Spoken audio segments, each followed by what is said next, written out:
আজকে আমরা আমাদের এই পাড়ার সবাই আমরা এখানে উপস্থিত হয়েছি, স্বাধীনতা দিবস উদযাপন করছি অত্যন্ত গর্বের সাথে।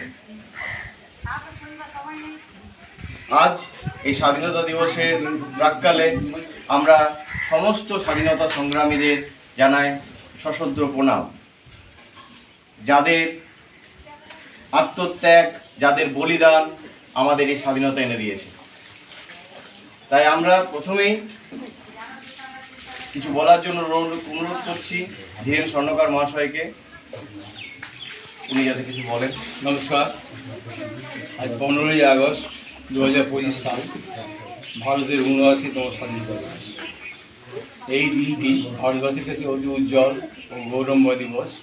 কারণ 1947 সালে 15ই আগস্ট অর্থাৎ এই দিনটিতেই ভারতবর্ষ স্বাধীনতা লাভ করেছে।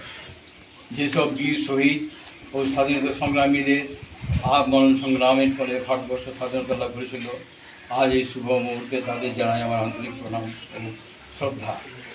তাদের মধ্যে মহাত্মা গান্ধী, নেতাজি সুভাষচন্দ্র বোস, বিনয় বাদল দীনেশ, সূর্য সেন মাস্টারদা, শহীদ ক্ষুদিরাম, আরও অনেক। আজ ভারত স্বাধীন। পরাধীনতার গ্লানি যে কী তা আমরা ইতিহাসে পাতা পড়লেই সহজে বুঝতে পারব। আজ ভারত স্বাধীন, কিন্তু মানুষ এই ভারত আজকে বিভিন্ন সমস্যায় জর্জরিত, যথা জঙ্গি আন্দোলন, বিকাশ সমস্যা, বিচ্ছিন্নতাবাদ, এই সব জিনিস। তো আজকে আমরা ভারতের স্বাধীন ভারতের লোক।